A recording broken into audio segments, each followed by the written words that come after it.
आज से 31 साल पहले हबल टेलीस्कोप को 5 एस्ट्रोनॉट्स के साथ स्पेस शटल किया गया था। उस वक्त नासा के जिन इंजीनियर्स और एस्ट्रोनॉट्स ने इस पर काम किया था, क्या उन्हें पता था कि स्पेस को ऑब्जर्व करने वाला हमारा सबसे प्रोडक्टिव टूल बन जाएगा? क्या इन्हें पता था कि इसके 30 सालों के ऑपरेशन के बाद इसके डेटा से 18,000 साइंटिफिक पेपर पब्लिश होंगे? हबल ने स्पेस का एक बेहद खास नजरिया हमारे सामने रखा, क्योंकि पूरी तरह से ब्लैक होल्स और एक मिस्टीरियस डार्क एनर्जी से भरा हुआ था, जहां ब्लैक होल्स सिर्फ साइंस फिक्शन आइडिया स्पेकुलेशन से गिरे थे। हबल ने हमें इनकी मौजूदगी से जुड़े सबूत भी दिए। इसने हमारी मदद हमारे यूनिवर्स की उम्र को जानने में की, जहाँ पहले बस यही माना गया था कि हमारा यूनिवर्स 10 से 20 बिलियन साल पुराना हो सकता है। हबल ने हमें इसका भी एक प्रिसाइज नंबर दिया, जो है 13.8 बिलियन ईयर्स। हालांकि हबल हमेशा के लिए काम नहीं कर सकता। हबल के इंस्ट्रूमेंट की ऑफिशियल एंडिंग जो 2021 में ही हो गई थी, और अगर इसके ऑर्बिट को बूस्ट नहीं किया गया तो ये 2030 के करीब अर्थ के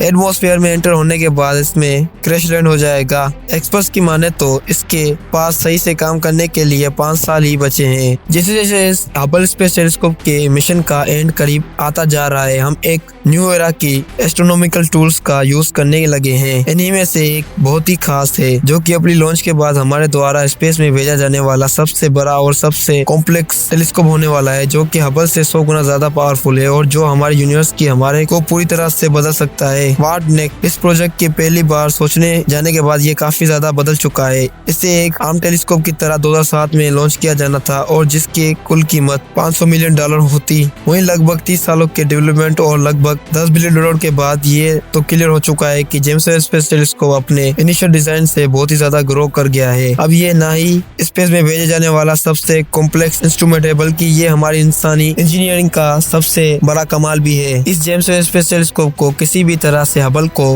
रिप्लेस करने के लिए नहीं बनाया गया है, बल्कि ये दोनों एक ही दूसरे के काम को सराहना देंगे, क्योंकि ये इलेक्ट्रोमैग्नेटिक स्पेक्ट्रम के अलग अलग हिस्सों को देख पाएगा, जिसे हम इस स्पेक्ट्रम के विजिबल हिस्सों को देख पाते हैं। वहीं पर हबल स्पेस टेलीस्कोप इस अल्ट्रावायलेट हिस्सों को, जेम्स वेब स्पेस टेलीस्कोप इसके इंफ्रारेड हिस्सों को देख पाएगा, जो कि दोनों ही हमारे आंखों के लिए विजिबल नहीं है। James Webb Space telescope spectrum के इस हिस्सों को बड़ी डिटेल से अपनी दोनों कंपोनेंट की वजह से देख पाएगा। एक इसकी टेनिस कोर्ट की साइज की तनशील और दूसरा इसके 6.6 मीटर में फैले बेरिलियम से बना गोल्ड। बेरिलियम एक ड्यूरेबल और लाइट मेटल है, जिसे गोल्ड से कवर किया गया है, क्योंकि बेहतर रिफ्लेक्शन और इंफ्रारेड की इजी एग्जिबिनेशन कर पाएगा। इसके वो सनशील्ड जेम्स वेब स्पेस टेलीस्कोप के इंस्ट्रूमेंट में सन से आने वाली लाइट को इंटरफेयर करने से रोकेगा, लेकिन इसके सही तरह से काफी धुंधली बॉडीज की हीट सिग्नेचर को देखने के लिए इस टेलीस्कोप का टेम्परेचर बेहद कम रहना चाहिए। जेम्स वेब स्पेस टेलीस्कोप की ये सनशील्ड सन की रोशनी और हीट को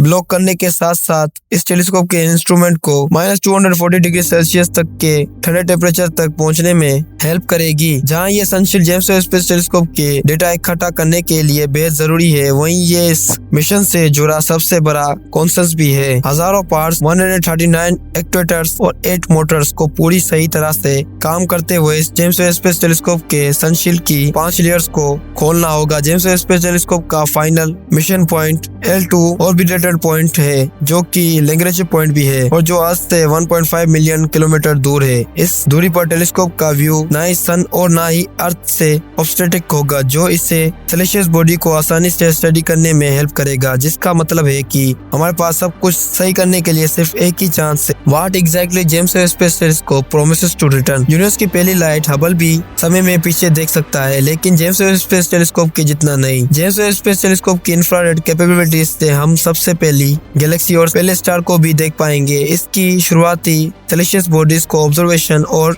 स्टडी हमारी हेल्प गैलेक्सीज और स्टार की डेवलपमेंट और बिगिनिंग को अच्छे से समझने में करेंगे। इसी के साथ ही इनके आंसर्स को भी ये एक टेलीस्कोप की तरह काम करेगा। ये हमें ऑब्जेक्ट के शुरुआत भी देगा और इनका अंत भी। अब ultra field deep field image हम ह्यूमंस द्वारा की गई स्पेस की सबसे डिटेल इमेज है। इस इमेज में लाल रंग के डॉट्स पुरानी गैलेक्सीज को जाहिर कर रही हैं जो कि यूनिवर्स के एक्सपेंशन की वजह से रेड शिफ्ट हो गई हैं। इनकी लाइट डार्क एनर्जी की वजह से लंबी वेवलेंथ में स्ट्रेच हो गई है, लेकिन सबसे पुरानी गैलेक्सी को देखने के लिए रेड लाइट से भी कम वेवलेंथ चाहिए जो है इंफ्रारेड वेवलेंथ, जिसके लिए जेम्स वेब स्पेस टेलीस्कोप को बनाया गया है और ये इस काम के लिए पूरी तरह से परफेक्ट भी है। साइंटिस्टों का मानना है कि ये टेलीस्कोप हमारी हेल्प एक्सोप्लैनेट्स और एलियन लाइफ की एग्जिस्टेंस को भी खोजने में करेगा। स्पेस के इस ठंडे सन्नाटे में इस जेम्स वेब स्पेस टेलीस्कोप की क्लिकिंग और वेयरिंग हमें इससे प्लैनेट्स से जुड़ा डेटा देगी जो कि हमारे सोलर सिस्टम से कहीं दूर हैं। ये टेलीस्कोप हमारी गैलेक्सी में सुपरमैसिव ब्लैक होल्स सजिटेरियस ए की भी स्टडी करेगा। इस जेम्स वेब स्पेस टेलीस्कोप के डेटा में बिग बैंग के बाद के